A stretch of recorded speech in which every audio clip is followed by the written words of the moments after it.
Bismillahirrahmanirrahim. Assalamualaikum warahmatullahi wabarakatuh. Alhamdulillah, syukurillah, salatu wassalamu ala rasulillah. La haula wa la quwata illa billah. Baiklah, pada hari ini kita belajar tentang kedudukan perempuan, kedudukan wanita dalam Islam. Dulu, ini dipesantikan adalah oleh Muhammad Nabil. Dulu sebelum Islam ada, maksudnya agama yang dibawa oleh Nabi Muhammad, sebelum agama yang dibawa oleh Nabi Muhammad, agama Islam ada, orang-orang dahulu itu menganggap wanita itu sebelah mata, memandang wanita itu sebelah mata.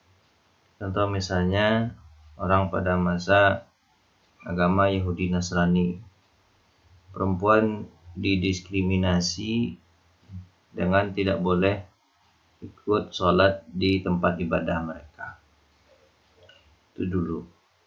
Terus di tempat Arab, di tempat Nabi Muhammad atau di Arab, wanita juga dilecehkan.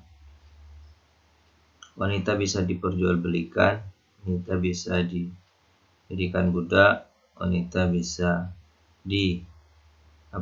diwariskan. Wanita kalau dia haid diasingkan, tidak boleh bergaul dengan keluarga, berbicara juga tidak boleh. Itu pada masa jahiliyah sebelum Nabi diangkat menjadi Rasul. Terus setelah Islam, maka Islam memuliakan perempuan. Tapi yang jadi masalah juga sekarang adalah yaitu peradaban yang menguasai dunia sekarang ini, yaitu peradaban modern dikuasai oleh Barat. Ternyata wanita itu sepertinya diberikan haknya tapi berlebihan, dan karena berlebihan itu menimbulkan masalah. Contoh misalnya, wanita diberikan kebebasan dengan cara emansipasi perempuan. Emansipasi perempuan itu pada hakikatnya tidak baik, tapi bungkusannya seolah-olah baik, yaitu menjadikan perempuan setara dengan laki-laki, tapi berlebihan, tidak menempatkan posisi perempuan pada tempatnya. Contoh misal, perempuan boleh bekerja keluar rumah tanpa melihat keamanan bagi perempuan, karena perempuan itu sebenarnya bisa menjadi objek kejahatan oleh orang yang ingin melakukan kejahatan, karena perempuan itu lemah. Terus perempuan dibolehkan keluar rumah, terus menampakkan auratnya dengan dalih bahwa ini adalah emansipasi perempuan, ini adalah kebebasan perempuan. Padahal dengan perempuan membuka auratnya, maka dia akan menjadi objek kejahatan bagi orang yang ingin melakukan kejahatan. Perempuan dibebaskan ini itu. Kemudian perempuan boleh bekerja seperti laki-laki, seperti jadi petinju, jadi pegulat, kemudian naik tiang listrik, segala macam. Itu tidak memuliakan perempuan. Itu zaman modern sekarang. Tapi kalau pada zaman Islam, meletakkan perempuan pada posisinya. Islam, kalau kita lihat pandangan Islam terhadap perempuan sangat memuliakan. Coba kita lihat di sini. Hak-hak perempuan. Di sini coba lihat. Jadi perempuan itu dalam Islam punya hak. Hak yang pertama adalah perempuan itu sebagai saudara kandung bagi laki-laki. Jadi perempuan itu harus menjadi penopang kehidupan bagi laki-laki. Jadi dia dianggap sebagai saudara, dia dimuliakan sama posisinya dengan laki-laki. Kemudian yang kedua, perempuan itu berhak dapat iman seperti imannya laki-laki. Jadi perempuan itu secara tanggung jawab beriman kepada Allah sama dengan laki-laki. Laki-laki harus beriman, perempuan juga harus harus beriman.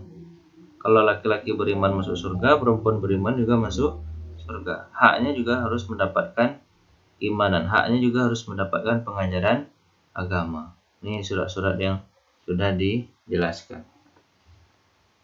Terus juga ganjaran pahala akhirat bagi perempuan yang pengen beriman. Dia udah masuk surga juga perempuan kalau dia beriman.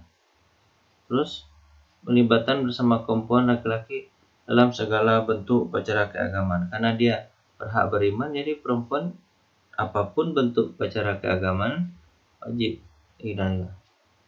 Kemudian perempuan juga membantu dalam bidang politik. Jadi perempuan boleh berpolitik, bukan dia masuk. Kalau dalam buku Usulul Dakwah Dr. Abdul Karim Zaidan itu, dia bukan masuk ke politik, tapi dia punya hak suara politik yang ia suarakan kepada laki-laki yang masuk di anggota DPR, MPR gitu sekarang. Mungkin ini debatable ya, tapi begitu Islam mengatur. Sebab kalau dia yang datang ke politik, jadi gubernur, wali kota, dan jadi anggota DPR, dia bisa ditekan. Dia bisa ditekan, karena perempuan itu lemah. Secara mental lemah. Terus contoh misalnya, politik yang dilakukan oleh Ummu Hani.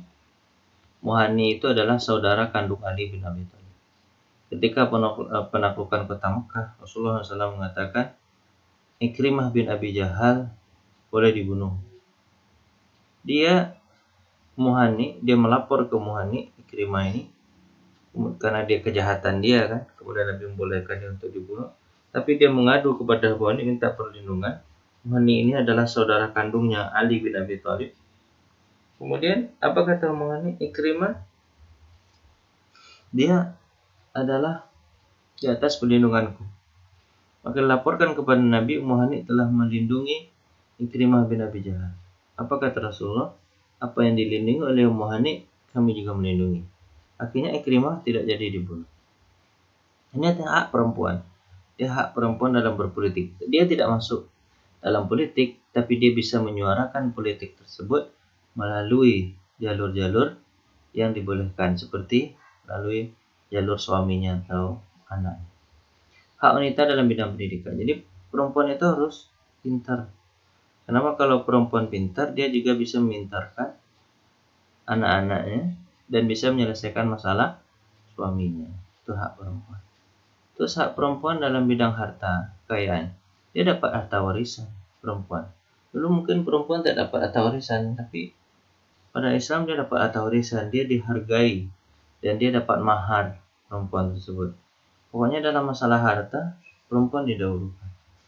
Perempuan dikasih. Kalau dulu mungkin tidak dikasih. Itulah perempuan disejahterakan pada dalam agama Islam. Tapi kalau kita bicara hak, tentu sebanding juga dengan kewajiban.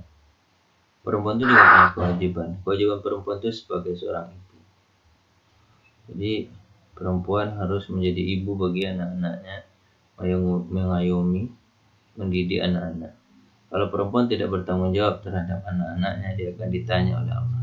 Laki-laki tanggung jawabnya adalah istri dan anaknya, sementara istri tanggung jawabnya adalah anak dan rumah tangganya. Wanita sebagai istri.